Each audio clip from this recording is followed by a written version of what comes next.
Now, one of the things that I think is hugely positive about Cardiff is that for a long time it's had really strong engagement mechanisms for young people to have their voices heard. And so I think the Cardiff Story Museum is doing a really good service to value these Diff Diaries, and I hope we can go on with that and build on that, so that you've got a kind of oral record of what people's lives were like at a particular point in time. Sometimes if you capture the spoken voice, you get so much more of that person and what they're trying to say. One of the great strengths of Cardiff as a city is that, it's quite a small city, but it's got within it all the institutions that you have in a capital. I think having that a visual record is so important. People only need to be a couple of years down the line and people kind of forget what it was like. Also, I think they're having this context and being able to record it is an important tool going forward. That's highlighted the fact that the new curriculum that is being brought in Wales, it's actually brought to reality the fact that we need to be adapting on a quicker, the ability to communicate virtually.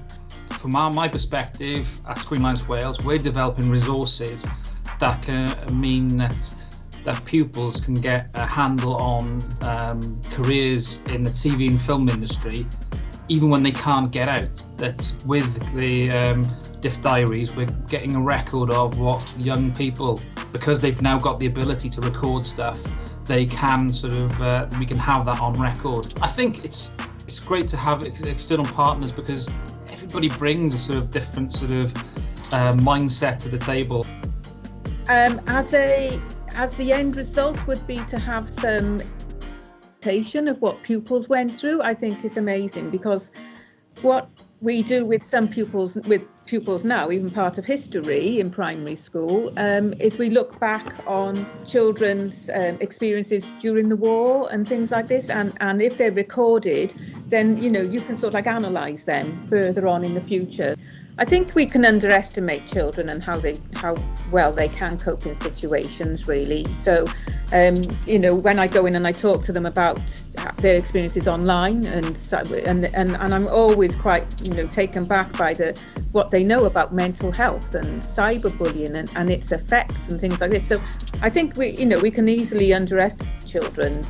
Right. So it's a policy decision that we took a couple of years back, so working with UNICEF to become a child-friendly accredited city. So we're trying to embed a child's rights approach across the council. We're hoping to involve children and young people in shaping our local development plan, which is the long-term plan for the city. I think what I'm most worried about, and I think everybody is most worried about, is what has happened to the most vulnerable children. And in terms of Cardiff commitment, the support we get from our partners, whether it's in terms of looking at work experience, apprenticeships, we like to use that muscle to help our looked after children, and making sure that they get some of those chances. Thank you so much for giving your time. We really appreciate it, and your words will, I think, have a really great impact when edited together in the show reel. And all your suggestions about, how the Diff Diaries can evolve into something bigger and trying to get the voices heard that we haven't heard from, we'll definitely take that on board.